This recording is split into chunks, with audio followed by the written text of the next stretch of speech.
When the will was read, I thought it would be a quiet moment, a simple moment, a moment of closure after losing my father, but instead, it became the day my own family turned against me.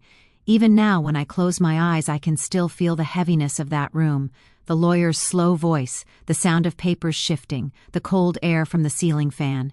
My sister sat to my left, my brother across from me. No one looked at each other. We were all pretending to be strong, pretending to be grown-ups who understood life and loss. But inside, we were still children. Children who once ate from the same plate, fought over the same blanket, and waited for the same bedtime stories. I never imagined that the moment meant to honor our father would break us instead. People say that inheritance brings out true colors. I never believed that. Not until that day. Not until I watched the expressions on my siblings' faces change. Slowly, quietly, like clouds covering a warm sun. And maybe the saddest part is not what they said. It is what they never said. The silence, the sharp looks, the feeling that I had suddenly become a stranger in my own family. When the lawyer announced my name and read what my father had left for me, the room went still. My brother's jaw tightened. My sister's fingers froze around her purse strap. A sharp breath escaped someone, I still don't know who, and in that moment, I felt something shift, a door closing, a line being drawn between us. I wanted to speak, to explain, to remind them that I never asked for anything, that I had never even thought about inheritance while my father was alive. But my words would have meant nothing. Their minds had already changed, and I could feel it. The quiet breaking, the slow distancing, the way sadness turns into something colder. After the will was read, we walked out of that office as three different people, no longer siblings, but separate souls carrying unspoken resentment. I wish I could tell you that we fixed things quickly. I wish I could say we sat together, cried together, remembered father together, but that didn't happen. Sometimes the break is silent. Sometimes it takes only one moment for everything to change, and for me, it was that moment. This is the story of how my family turned against me, and how life gently taught me what love, forgiveness, and quiet strength truly mean. Setup, family background. 1,100 words. I grew up in a small, warm home where laughter filled every corner. My father was a simple man, soft-spoken, steady, the kind of person who didn't need to raise his voice to be respected. He believed in kindness, fairness, and doing the right thing even when no one was watching. My mother passed away when I was young, so father raised the three of us on his own. I was the youngest. My sister Amina was the eldest, calm, graceful, and always trying to act like a second mother to us. She had a gentle way of speaking, but she also carried pride in her heart, a quiet pride that often made her hide her feelings behind a strong face. My brother, Salman, was in the middle, clever, sharp, and stubborn. He used to argue with father about everything, from school to chores to his future, but deep inside, he loved father more than any of us. Sometimes I think that was why he argued so much. He wanted to be noticed. And then there was me, the quiet one, the listener, the one who stood in the doorway watching the others speak, always thinking before talking, always feeling more than I said. We grew up sharing everything: food, clothes, secrets, dreams. But as we got older, life slowly pulled us in different directions. Amina married early and moved to another city. She visited once a month, sometimes twice if father wasn't feeling well. She always brought gifts, bags of fruit, new towels, warm sweaters for winter. She tried her best to stay connected. Salman became busy with his job. He traveled often. He would call every few days, but sometimes weeks passed without a message. He wasn't careless. He was just trying to build a life bigger than the one he knew. And I stayed with father, not because I had no choice, not because I was weak, but because I could see it in his eyes, the quiet relief whenever I entered the room, the way he rested better when he knew someone was nearby, the way he smiled whenever I brought him tea without being asked. People assume the one who stays behind is the one with the smallest dreams. But that isn't true. Sometimes staying is the hardest dream of all. I worked from home most days, balancing my job and father's needs. I cooked his meals, took him to appointments, made sure he took his medicine on time, and listened to the same old stories he loved to repeat. And even though some days were tiring, I never felt trapped. Caring for him felt like a gift, a way of giving back to the man who had given us everything. My siblings thanked me often. Amina would say, "You are father's anchor." Salman would say, "I don't know what we would do without you." But gratitude fades when grief appears, and promises of unity break easily under the weight of inheritance. When father fell ill, we all came together again. For a moment it felt like old times, conversations in the kitchen, sitting together in the living room, waiting for Father to wake up from his naps. But beneath the surface, something felt fragile. We were 3 adults pretending nothing had changed, pretending we were still the same children who once shared a single bowl of soup. Father passed away quietly one morning, his hand in mine, his breathing slow, his eyes soft, as if he were simply drifting into another dream. My world fell silent. Amina broke down first. Her cries echoed in the small room. Salman covered his face and walked out, unable to watch. I sat there for a long time, holding Father's hand even after it had gone still. I didn't want to let go, I wasn't ready. In the days that followed, the house filled with people, relatives, neighbors, old friends, distant cousins. They brought food, prayers, and memories. They spoke of Father's generosity, his kindness, his quiet strength. Every corner of our home seemed to hold a piece of him. But when the guests left, and the lights dimmed, and the 3 of us were alone again, that was when the cracks began to show. Amina became quieter, Salman became restless, and I felt a distance growing, slow, invisible, but unmistakable. We all grieved, but grief does not make people closer. Sometimes it builds walls, and we were already standing on opposite sides. The days after Father's passing felt heavier than I expected. Not because of the silence in the house, but because of the silence between us, me, Amina, and Salman. We moved around each other carefully, as if stepping around pieces of broken glass. Amina slept in Father's room for a few nights, holding his blanket. Salman spent long hours outside, returning only after dark, and I floated between them, trying to keep peace even when no one was fighting. I told myself this was normal. Grief affects everyone differently. It changes people, bends them, makes them react in strange ways. But deep down, something inside me whispered that this was not just grief. Something else had begun growing beneath the surface. On the 4th day, Amina said quietly, "We should talk to the lawyer soon." Salman nodded without looking up. "Yes, let's get it over with." I felt my stomach tighten, not because of the inheritance, I had never cared about that, but because of the way my brother said those words, as if it were some burden we had to divide, some chore we had to complete, some final step before moving on, yet I agreed. "Whenever you're both ready." The appointment was set for the following Monday. Until then, we tried to go about our days, but the tension only grew. Small things became bigger than they needed to be. A misplaced cup, a forgotten chore, a misunderstanding in a conversation. None of us argued, but each moment left a mark, like tiny cracks on a glass window. Sunday night, the evening before the will reading, I walked into the living room and found Amina staring at a photograph, an old family picture. We were children in it, all standing beside Father in front of a mango tree he had planted. We were smiling so widely, hair messy, clothes dusty from playing. Father's arms were around both my siblings while my small hand held onto his shirt.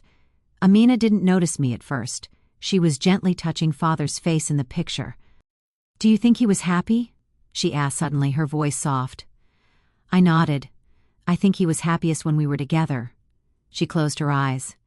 "Then why did we grow so far apart?" I sat next to her. "Life pulls people in different directions. That doesn't mean we stopped loving each other." Amina sighed. "Sometimes it feels like we did." I didn't know how to respond because somewhere inside me I felt the same. A few minutes later, Salman walked in. He looked tired, as if he hadn't slept properly for days. He glanced at the photograph, then at us. "Are we ready for tomorrow?" he asked. Amina wiped her eyes. "As ready as we can be." Salman hesitated, then said, "I hope there won't be any surprises." His tone was sharp, suspicious, and it startled me. "What kind of surprises?" I asked gently. He looked away. "Nothing, I'm just saying, Father was never clear about what he planned. We shouldn't assume anything." Amina stared at him. "Salman, he was a fair man. He wouldn't do anything wrong." Salman shrugged, but the doubt remained in his eyes. That night I lay awake staring at the ceiling. For the first time I wondered what Father had written in his will. I had never asked, I had never been curious, but now, with the tension filling the house like an invisible fog, I felt uneasy. What if Father had left something unexpected? What if he had given one of us something that would hurt the others? What if the will opened wounds we didn't even know existed? I turned onto my side and whispered to myself, "It will be fine, we're siblings, nothing can break us." I wish that had been true, the will reading. The next morning, the three of us sat in the lawyer's office, a small, quiet room with brown furniture and shelves filled with old files. The air smelled like paper and dust. The lawyer, an older gentleman who had known Father for decades, greeted us with a sad smile. "I know this is a difficult time for your family," he said softly. "Your father was a good man." We all nodded. He opened a folder and took out a few documents. "I will read his will exactly as he wrote it. Please listen carefully." I folded my hands in my lap, trying to stay calm. Amina sat upright, her face composed. Salman leaned back in his chair, jaw clenched. The lawyer cleared his throat and began. It started normally, instructions about the funeral rites, small donations to a few charities Father supported, and the passing of certain sentimental items. Amina was given Mother's jewelry box, which made her eyes fill with tears. Salman received Father's old watch collection, which he had always admired. I received a stack of Father's handwritten journals, something that meant more to me than anything physical. Up to this point, everything felt peaceful, fair, balanced. But then the lawyer reached the last part. "The house," he said slowly, "is to be given entirely to—" For a moment, everything froze. Time stopped. My heart beat once, loud and heavy. "To my youngest child." The words hung in the air like a weight. I did not move. I did not breathe. I looked at the lawyer, then at Amina, then at Salman. Amina's lips parted slightly, her eyes widening with shock. Salman sat forward abruptly, his hands gripping the edge of the table. The lawyer continued, "Your father wrote that this child cared for him in his final years, stayed by his side, and ensured he lived with dignity and comfort. He expressed deep gratitude and believed it was right to leave the home to the one who remained with him." My stomach twisted. My chest tightened. I felt like a child caught in the middle of something I didn't understand. The lawyer finished reading, closed the file, and looked at us gently. "That is all." But it was not all. It was only the beginning, the silence after the storm. None of us spoke for nearly a full minute. The room was painfully still, the only sound the faint hum of the ceiling fan. I finally whispered, I didn't know about this, I swear." Amina didn't respond. She just stared at the table as if trying to solve a puzzle that made no sense. Her eyes were glossy, but no tears fell. Salman, however, stood up abruptly. "So that's it?" he snapped. "Father just gave the entire house to you, just like that?" His voice was not loud, but it carried sharpness, a sharpness that pierced straight through me. "I didn't ask for it," I said softly. "I never even talked to him about inheritance. He didn't tell me anything." He shook his head angrily. "But he told someone. He must have. You must have convinced him." I felt the blood drain from my face. "No, I would never." "Then why you?" he demanded. "Out of all of us, why you?" Amina finally looked up. Her voice trembled. "Salman, stop. This isn't helping." He turned toward her. "You're okay with this? You think this is fair?" Amina swallowed hard. I don't know." Her uncertainty hurt more than any accusation. I wanted to reach out, to remind them of everything we had been through, of how we used to sit together on the rooftop eating roasted corn, how we used to laugh at Father's jokes, how we cried together when Mother passed away. But there was a wall now, a wall built in seconds, a wall I didn't know how to break. The lawyer quietly cleared his throat. "Your father made this decision on his own. I assure you there was no pressure, no influence. He spoke of his children with love. This was simply his wish." But his words did nothing. Salman grabbed his bag and walked toward the door. "I need air," he muttered. Amina stood slowly. She looked at me, her eyes soft but distant. "We should go home," she whispered. It felt strange hearing her say the word home, when suddenly I wasn't sure we shared one anymore. The cold distance. We drove back in silence. I sat in the back seat watching the city pass by through blurred windows. Amina drove, her hands trembling slightly. Salman stared straight ahead, jaw tight, eyes full of something I couldn't identify. Anger, hurt, betrayal, maybe all three. When we reached home, Salman went straight to his room and shut the door. The sound echoed through the hallway. Amina placed her purse on the table and sank onto the sofa. I stood in the doorway, not knowing where to go, what to say, or how to fix something I hadn't broken. Amina finally spoke. "He shouldn't have talked to you like that, but this is a shock for all of us." I nodded silently. She looked down at her hands. "I'm not angry at you. I know you didn't ask for anything, but I wish Father had talked to us. I wish he had explained his decision." "So do I whispered.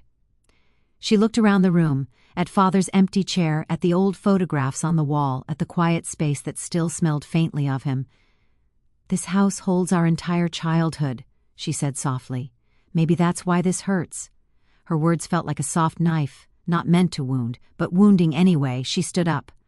"I'm going to lie down for a while." As she walked away, I felt the weight of loneliness settle on my shoulders, not the loneliness of being alone in a room, but the loneliness of losing something much deeper, the loneliness of losing family, and I had no idea how much worse things were about to get. The next morning, I woke up before the sun rose. The house felt colder than usual. The quiet was deeper, heavier, as if every wall was holding its breath. I walked into the kitchen and made tea for everyone out of habit. 1 cup with extra milk for Amina, 1 strong cup for Salman, and mine in the smallest mug Father used to call the thinking cup. I placed the cups on the table and waited. Only mine grew cold. Amina came out of her room an hour later. Her eyes were tired. She looked at the cup of tea but didn't touch it. "Thank you," she whispered, but her voice carried distance. Salman didn't come out at all. It felt strange, how quickly the house changed. Just yesterday morning, this same kitchen had been filled with soft conversation. Amina humming while cooking. Salman asking what time we needed to leave. Me reminding them to eat something before we went. Today, it felt like we were strangers in a place built from our own memories. I sat down across from Amina. "We should talk," I said gently. She didn't look at me. "I know, but not yet." Her shoulders were tense, as if she were carrying a weight too heavy to share. Before I could respond, Salman's door opened. He stepped out dressed in jeans and a jacket, holding a small bag. "You're going somewhere?" I asked quietly. He didn't meet my eyes. "I need time to think." Amina stood up. "Salman running away won't." "I'm not running," he said sharply. Then, seeing the hurt in her eyes, he softened his tone. "I just need space, that's all." He walked toward the door, then paused. He turned his head slightly, enough to see me but not enough to face me directly. "Don't take this personally," he said, "but I can't stay in that house right now, not when everything feels unfair." I stood there frozen. "Salman, please, can we talk before you leave?" But he shook his head. "Talking won't change anything." And then, without another word, he walked out. The door's click felt like something inside me closing too. Amina sat down slowly, her breath shaky. "Maybe he just needs a few days." I nodded, but deep inside a quiet fear was growing, that this wasn't just a few days, that something had shifted in my brother forever, the house that became a burden. After Salman left, the house felt emptier than ever, not physically, but emotionally. The walls echoed every memory, every corner whispered a piece of my childhood, and every step I took felt heavier than the last. Amina stayed for 2 more days, trying to keep herself together. She cooked meals she barely touched.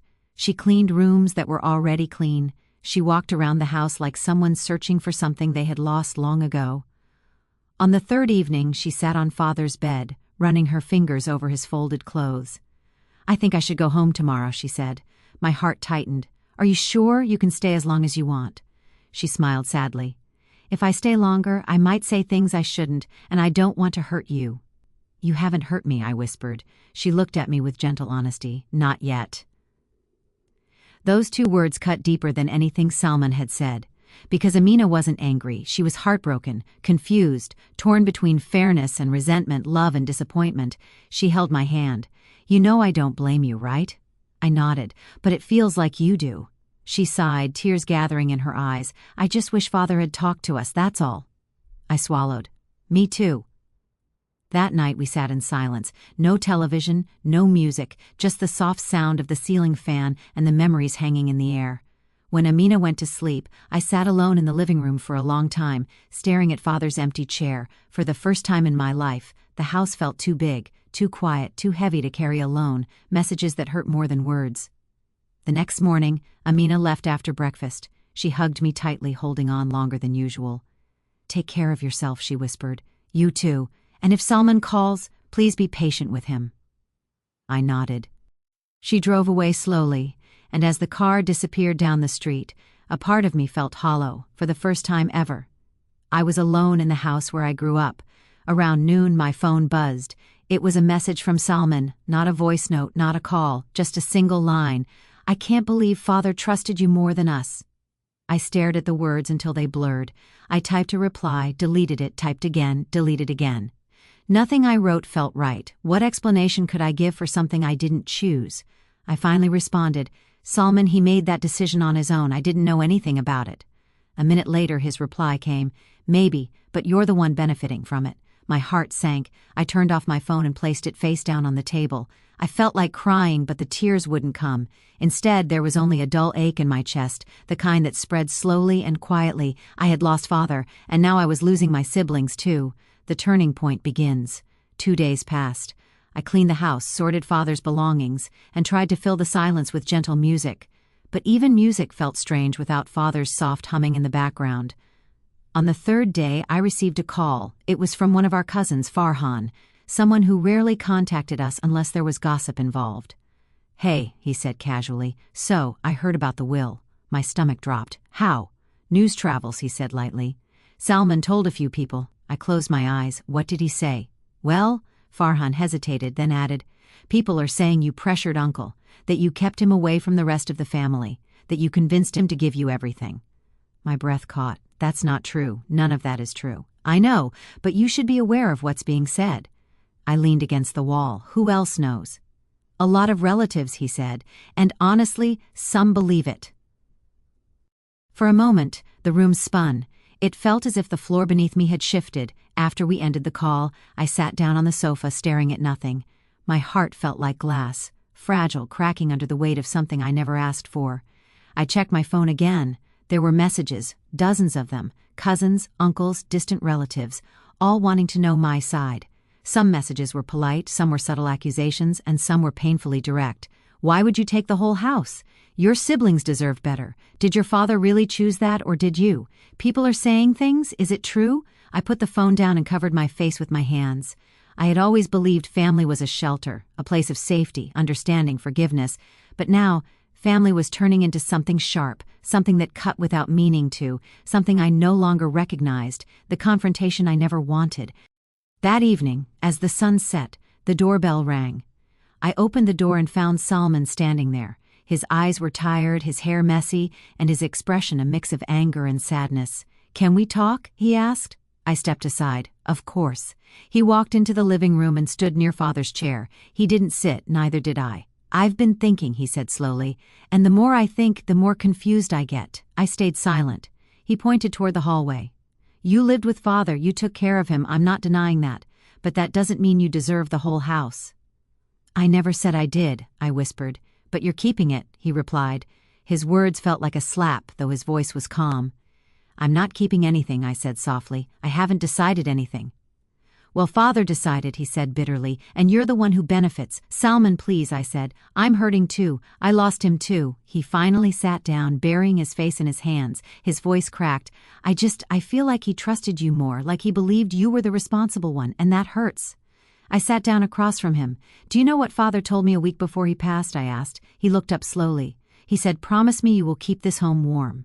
He didn't say it belonged to me. He didn't say I had to keep it. He just wanted it to stay a place of love. Salman's eyes softened just for a moment. I continued, my voice gentle. "He trusted all of us, not just me." He leaned back, breathing deeply. For the first time since the will was read, he looked less like someone fighting me, and more like someone fighting his own pain. "I miss him," he whispered. "I do too," I said. "Every minute." We sat in silence for a long time. Then unexpectedly he said, "I think we should sell the house." My heart dropped. "What?" I whispered. "We split the money, 3 ways, it's the only fair option." I looked around the living room. Father's chair, the curtains he chose, the clock he fixed every winter, the carpet Mother bought before she passed. Sell it? Sell the place where every memory lived? Sell the last piece of them? Sell the only home I had ever known? But Salman wasn't done. "If you don't agree," he said quietly, "this fight will get worse."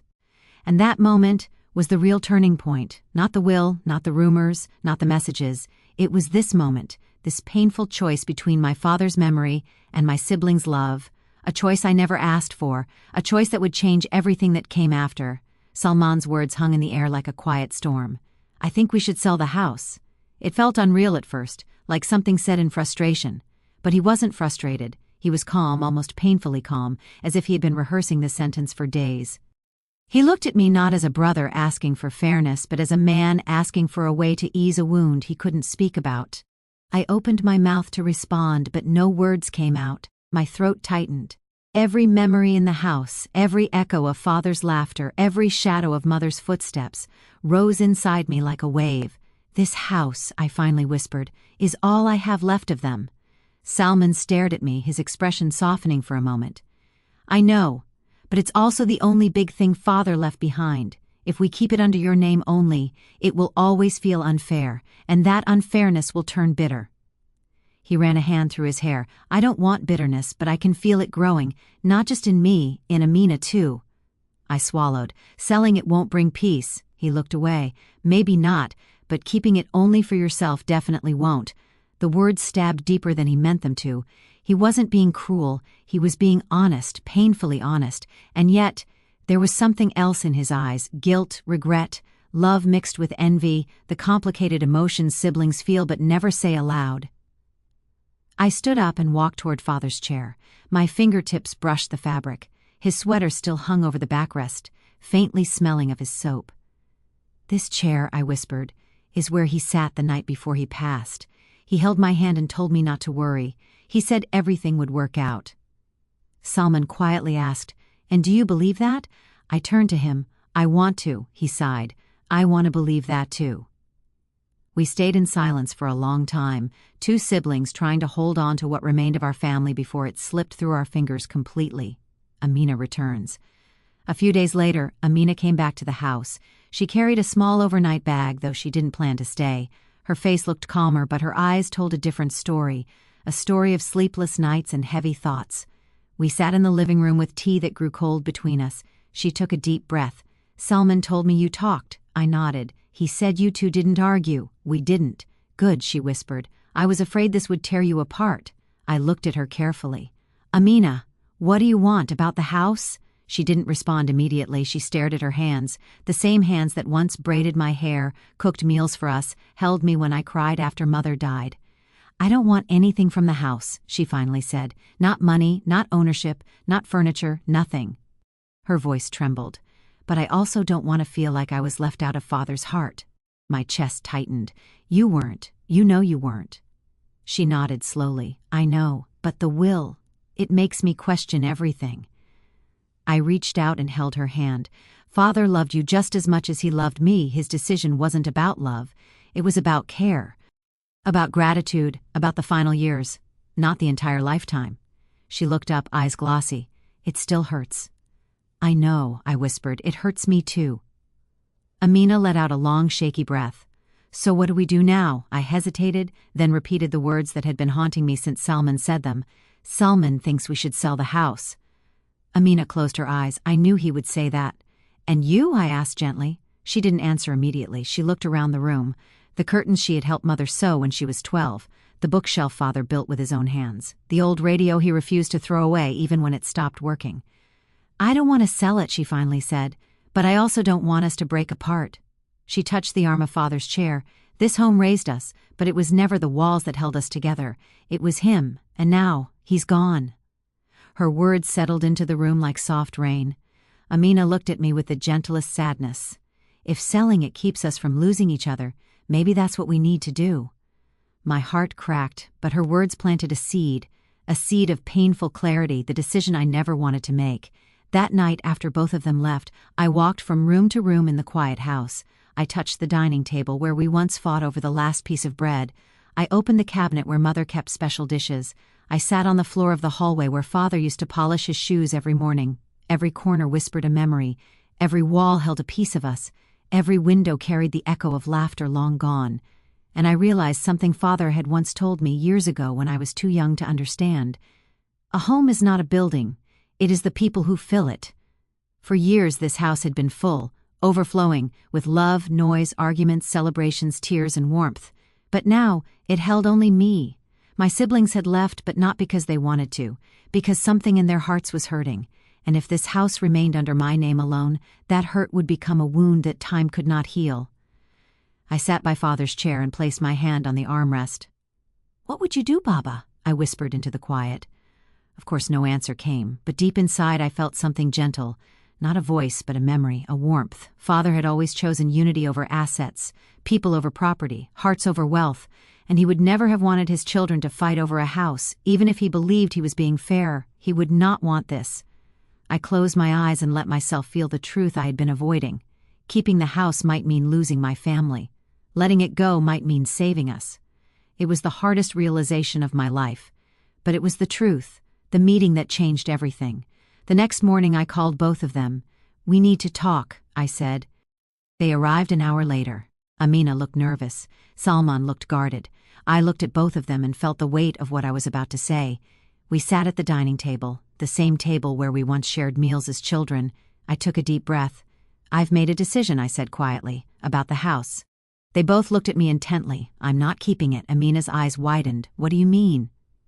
"I mean," I said softly, "I don't want the house, not like this, not if it breaks us." Salman leaned forward. "So you'll sell it?"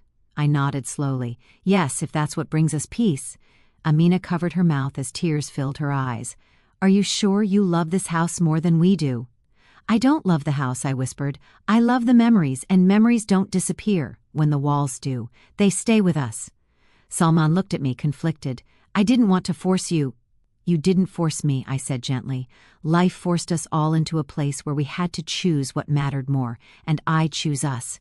Amina began crying softly, not from sadness but from relief. She held my hand tightly. "Thank you," she whispered. "You don't know how much this means." But I did know. Salman wiped his eyes quickly, pretending it was just dust. "I'm sorry," he murmured. "I didn't think about how hard this would be for you." "I know," I said. "You're grieving too." A silence settled, but this time it was warm, healing, like a soft blanket covering old wounds. For the first time since Father passed, I felt like we were siblings again, the letter we never expected to find. After the emotional conversation, Amina suggested we clean out Father's room together. It was something we had been avoiding. We opened drawers, folded clothes, placed old letters into boxes. There were photographs of Mother, handwritten reminders, receipts he had saved for no reason, watches that no longer worked, and notebooks filled with short poems he never showed anyone. Then, in the bottom drawer of his nightstand, Amina found a small envelope. It had no stamp, no date, just one handwritten line. "For my 3 children, to read together." My breath caught. Amina held the envelope gently, as if afraid it might crumble. Salman sat down on the edge of the bed. I pulled up a chair. Amina opened it with shaking hands. Inside was a single-page letter. She handed it to me. My hands trembled as I unfolded it. Father's handwriting, soft, curved, familiar, filled the page. I began reading aloud. "My dear children, if you are reading this, I am no longer with you. Do not cry. I had a long life, a blessed life, because of you 3. Amina's hand reached for mine. "I know my decision about the house may confuse you. I chose what I thought was right, but listen to me carefully. The house belongs to all of you, even if the papers say otherwise." My voice broke. Salman leaned forward, eyes wide. "I gave it to the youngest because I did not want this home to feel empty. But a house is only alive when all of you are united. If my decision causes pain, change it. Do whatever brings peace among you." A tear rolled down my cheek. "Nothing in this world matters more than your bond. Nothing. I raised you to love each other. Please do not let my choices create distance." Amina was crying uncontrollably now. Salman covered his face with both hands. I continued, "Forgive each other, care for each other, and remember, this home is not mine anymore. It is a memory now, a memory you must carry together." At the bottom was a final line, written shakier than the rest. "I love you all, Baba." When I finished reading, the room fell silent. But it was not the cold silence of anger or grief. It was warm, heavy, full of love and sorrow and healing. Amina whispered, he knew this would happen." Salman nodded slowly. "He trusted us to make the right choice." I folded the letter gently. "And we will." Amina hugged me first, tight, long, shaking. Then she reached for Salman, and he reached for us. The 3 of us held each other, crying like children. For the first time since Father passed, we felt him with us again, not in the house, not in the furniture, not in the will, but in the love he left behind. After we found Father's letter, the air in the room felt different. The heaviness that had been pressing on our shoulders for days slowly began to lift, replaced by something gentler, something like understanding, like forgiveness quietly, settling into the cracks between us. Amina held the letter against her chest, as if she were holding Father himself. Salman sat beside her, not speaking, but his eyes were clearer than before. I watched them both, realizing how fragile and beautiful family truly is. how quickly misunderstandings can pull people apart, and how a few honest words can stitch hearts back together again. "Father knew us better than we knew ourselves," Amina whispered. Salman nodded. "He always did." We spent the rest of the afternoon in Father's room, not cleaning anymore, just sitting together, sharing stories we had been too sad to tell earlier. We laughed softly about his stubbornness, his habit of falling asleep in the middle of conversations, the way he always mispronounced the names of our favorite songs, and in between those memories, tears came. But they were gentle tears, the kind that heal instead of hurt. As evening approached, I said quietly, "We should decide what to do with the house, but we don't have to decide today." Amina touched my hand. "Let's wait, let's breathe. Let's give our hearts time to settle." Salman agreed. Father didn't want us to rush, he wanted us to do what brought peace. For the first time since the will was read, peace felt possible. Closing the house with grace. The following week we came back together again, not to argue, not to defend ourselves, but to make decisions as siblings. We sat around the dining table, a place where countless meals, arguments, celebrations, and quiet evenings had taken place. Amina poured tea for all of us, the way Mother used to. Salman leaned back in his chair like he did as a teenager, pretending not to care while secretly listening to every word. I looked at them and said softly, "Whatever we choose, it should make us feel whole, not divided." Amina nodded. "We don't have to sell it right away. We don't have to do anything right away." Salman looked around the house, really looked at it, touching the walls with the kind of respect he hadn't shown in days. "Father built this with his hands," he murmured. "I forgot that." I smiled faintly. "We all forgot some things." He sighed deeply. Maybe we can rent it out, keep the ownership between all three of us, share the responsibility." Amina looked thoughtful. "Or maybe we keep it closed for now, let it rest, let us rest." We discussed many options that day, but no voices were raised, no accusations were thrown, no bitterness surfaced. We were 3 children again, older now, tired from grief, but still bound by something stronger than any will could break. By the end of the conversation, we agreed on something simple, something peaceful. We would keep the house together, equally, until time made the right path clear. No selling, no dividing, no pressure, just patience, just unity, just honoring Father's last wish. Amina squeezed my hand. "Thank you for not holding on to it alone." I smiled softly. "Thank you for not letting go of me." Salman leaned forward. "I'm sorry for everything," I said. "I was hurting, I didn't know where to place that hurt." I told him the truth, the only truth that mattered. We were all hurting, and Father understood that before we did. The last evening in the house, we spent one final evening together in the house before taking a short break from the emotional weight of it all. It wasn't a goodbye, just a pause, a breath. The 3 of us sat on the rooftop at sunset, just like we used to when we were children. The air was cool, the sky was painted in soft shades of pink and gold. A gentle breeze carried the smell of distant cooking fires from neighboring homes. Amina leaned her head on my shoulder. Salman sat cross-legged, watching the sun dip behind the trees. None of us spoke for a long time. We didn't need to. The silence was warm, comforting, the kind of silence that only comes from love that has survived something difficult. After a while, Amina whispered, "Do you think Father can see us?" I smiled softly. "I think he can feel us." Salman nodded. "And I think he's relieved." We shared a quiet laugh at that, imagining Father looking down at us, shaking his head, muttering, "Finally, these children understand something." When the sky turned dark, we stood up together. Amina hugged us both tightly. Salman placed a hand on my shoulder, pulling me in for a brief but heartfelt embrace. "We'll be okay," he said, "all of us," and I believed him. A new beginning. In the weeks that followed, the air between us grew lighter, the messages became warmer.